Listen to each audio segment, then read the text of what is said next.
Everyone, welcome to Expert Academy.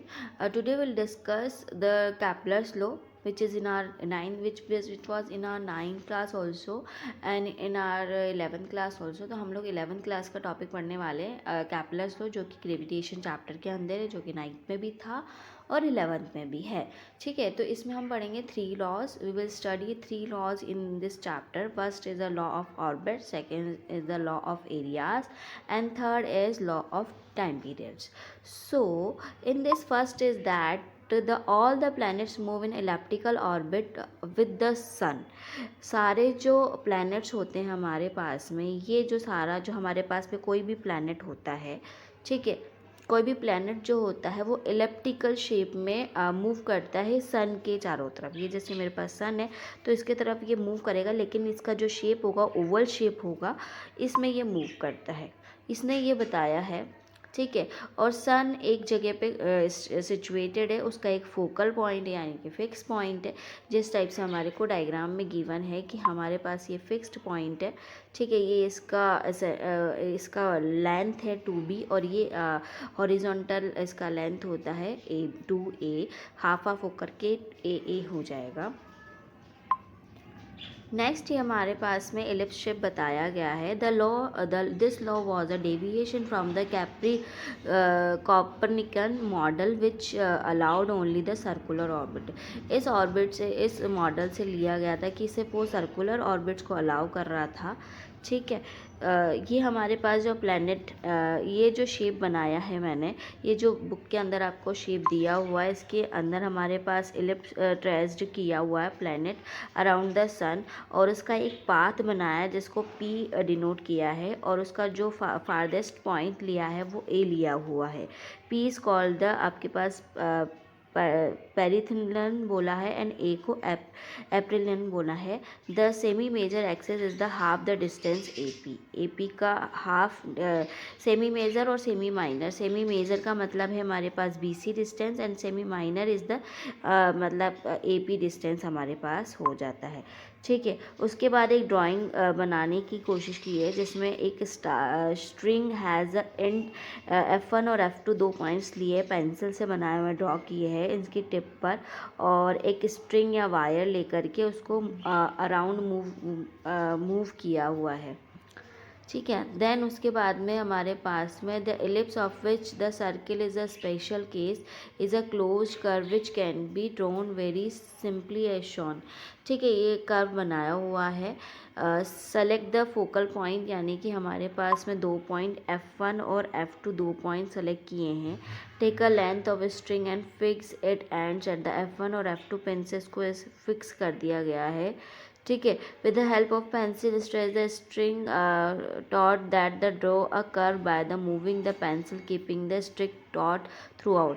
यानी कि एक पेंसिल को यहाँ से स्ट्रिक करके एक बार इसके लाइंस ड्रॉ करके और बताई गई है, जैसे थ्रेड की तरह बताई जाती है वैसे बताई गई है कि थ्रेड जो होता है एक बार लाइक सिचुएटेड हो गया.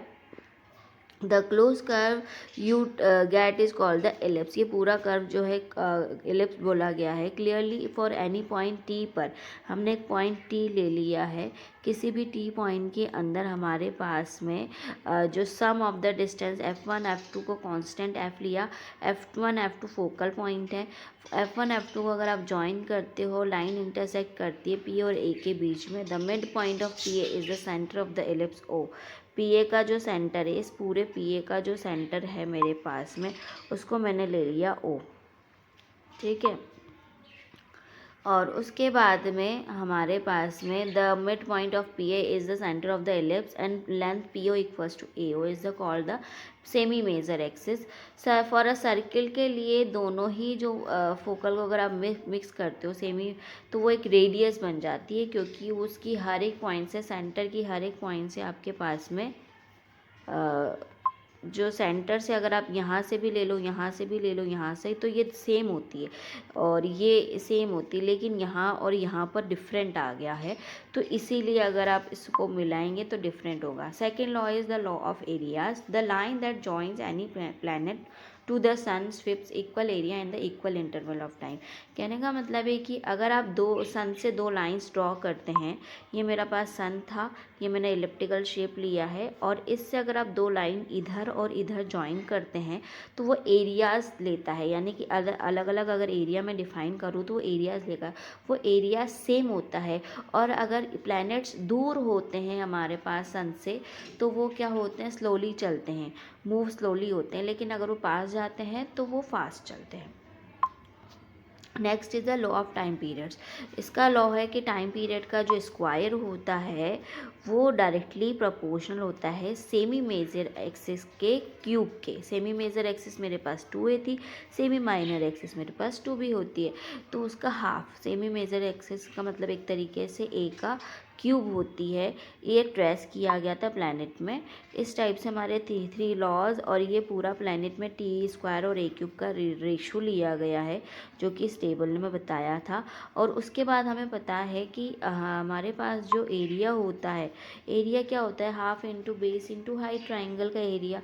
तो बेस मैंने लिया है आर और हाइट ले ली है V D T. V D T कैसे आया हमारे पास में, see V D T is the like आपके पास में ये एरिया निकाल रहे हैं हम, this is R distance and this is V, ठीक है।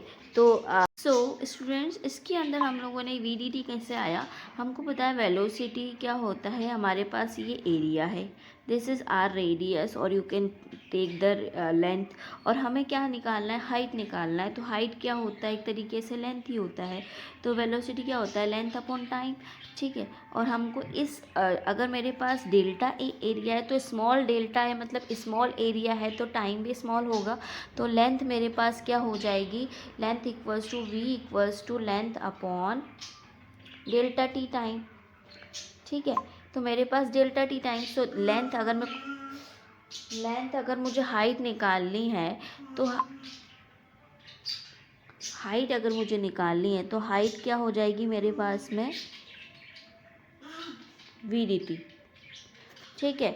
सो यहाँ से मेरे पास वी डी टी आ गया है स्टूडेंट्स। और अब इसके मेरे पास में अगर मैं डेल्टा टी को डिवाइड लगाती हूँ तो v D t 1/r into v हो गया, delta a by delta T.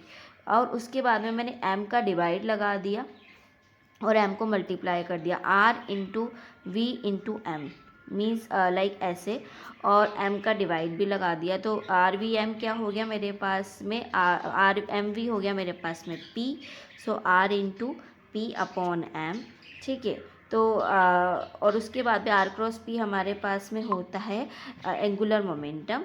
So this is angular momentum l upon 2m। सो एंगुलर मोमेंटम जो होता है, angular momentum equal to the r cross p for the centre force, and l is the constant. अगर मेरे पास L constant हुआ तो ये planet के अराउंड ये जो कांस्टेंटली जाएगा, तो delta a by delta is constant according to the last equation, the law of areas, यानी कि delta a by delta t equals to l upon 2m। Thank you so much and thank you for watching this video.